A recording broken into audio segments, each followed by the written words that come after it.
Hello everybody! Again, I hope you all enjoyed the first part of this tutorial. In case you missed it, I will leave you the link in the description box below. There, we explain part 1 and 2 of this little book review, so be sure to watch it before this video. So then you can return to this video and watch the complete tutorial. If you already watched part 1, I have great news for you. Don't go anywhere, you're in the right video.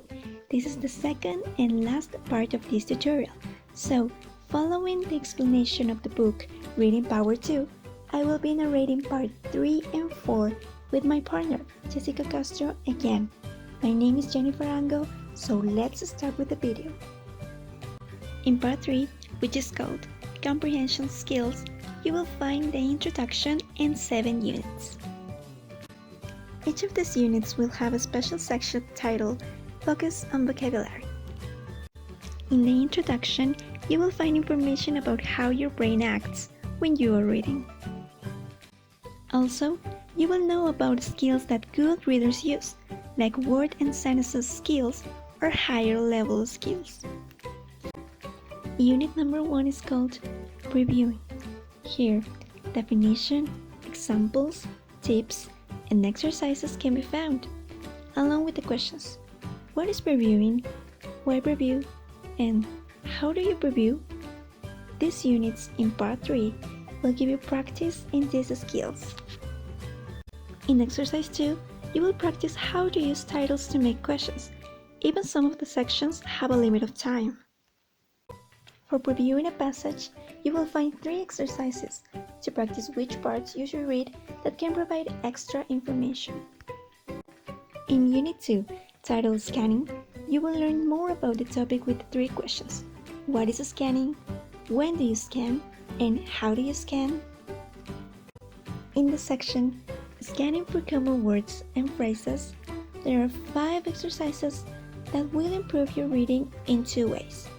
First, you will learn to recognize common words and phrases quickly. And second, you will learn to move your eyes quickly, because these exercises have a limit of time to test you and make you work faster. Besides, you will learn to scan for keywords in passages. Mostly, these are words taken from the title of the same text. Moreover, 6 exercises will help you to scan for information and find the answers to questions. Spoiler, you don't need to read and understand everything. In unit number 3 called Making Inferences, you will find 2 questions to let you know its definition, how to do them, and proper time to use them. The 2 questions are: how do you make an inference? And when do you make inferences? In exercises 1, 2, 3, and 4, you will practice how to make inferences from conversations. And in the 4 exercises left, you will make inferences from stories. For unit number 4, which is called Focusing on the Topic, you'll find its definition with the question, what is a topic? And it will teach you how to find a topic. But the first thing you need to do to identify a topic is which are the kinds of topics. There are 3. The topic can be the name of a group of things or people, the name of a thing with many parts, or the name for a general idea or thing. Here you will have 2 exercises to practice how to find the topics. With 5 exercises, you can practice thinking of the topic. Here you must think of a topic for each list. Unit number 5 is about understanding paragraphs. Here it can be found what is a paragraph, and you will identify if a text is a paragraph or not. Here is presented the importance of topics of paragraphs, as well as tips to write the topic of a paragraph, because remember that the topic should tell what the paragraph is about. Additionally, it will teach you main ideas in paragraphs. some tips to write the main idea of a paragraph, and how to understand the main idea in sentences too. And finally, to conclude this part, narrated by me of course, you will learn to find supporting facts and ideas. Now we are going to continue with the next unit. In Unit 6 we have the topic Identifying the Pattern. First, the book provides us an explanation about what is a pattern, and also there is information of signal words and the listing pattern. That is according to the main idea of a paragraph. In addition, in the first part we have a chart in which there are the common patterns in the paragraphs. These patterns are the listing pattern, the sequence pattern, the comparison pattern, and the cause-effect pattern. In the next page, there is another chart that shows common signal words for the listing pattern. This can be for the main idea and also for the supporting facts and ideas. Here we have some exercises in which we have to find the main idea of a paragraph, and sometimes we have to answer some questions about the paragraphs.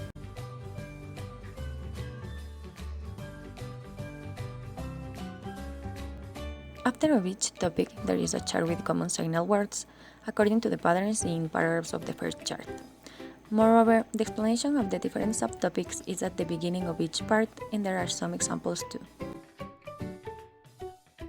Unit 7, we have the topic Thinking in English. First of all, there is an introduction about this topic. After of that, there is a little practice, and then we have the explanation of that. To resolve the different practices, the book provides us guidelines for thinking English exercises. This helps to understand in a better way how we should do the exercises. Continue with the next, we have the part 4. This last section of the book corresponds to reading faster.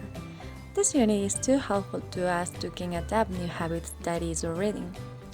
For this reason, it's very important to read and understand well this part. Here there is a general introduction, and thus the book shows us why we should read faster. Also, the book gives us some reading habits that we can put in practice to ease our reading. In addition, we have some guidelines for reading faster. The exercises are according to the previous explanation. Unit 1. The White Woman of the Genesis. In these exercises we have to write the starting time before to start reading and the finishing time at the end. This unit is about a book written by James Everett Siebert. Everett is famous for authoring a narrative of the life of Mrs. Mary Jameson, who at 12 was kidnapped and adopted by Indians. This book is culturally important and is part of the knowledge base of civilization as we know it. In Unit 2, we have two popular authors that are J.K. Rowling and Stephen King. Joanne Rowling is a British novelist, screenwriter, and film producer, who is known the world over for being the author of a young fantasy book series. On the other hand, Stephen King is an American writer of horror, mystery, and science fiction novels.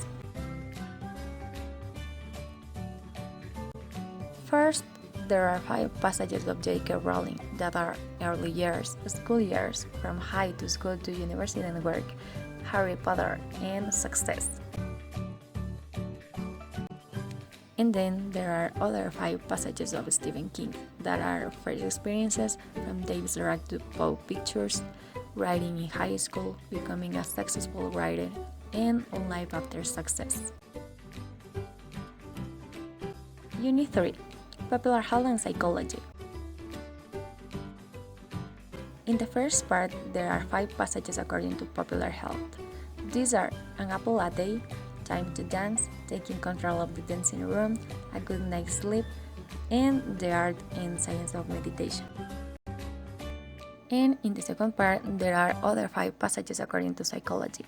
These are how to improve your memory, fear of flying, how children learn language, parts of better health, and the magic pill. Last but not least, at the end of the book there is an appendix with 1,000 most frequent words in English. This is very important to learn new vocabulary.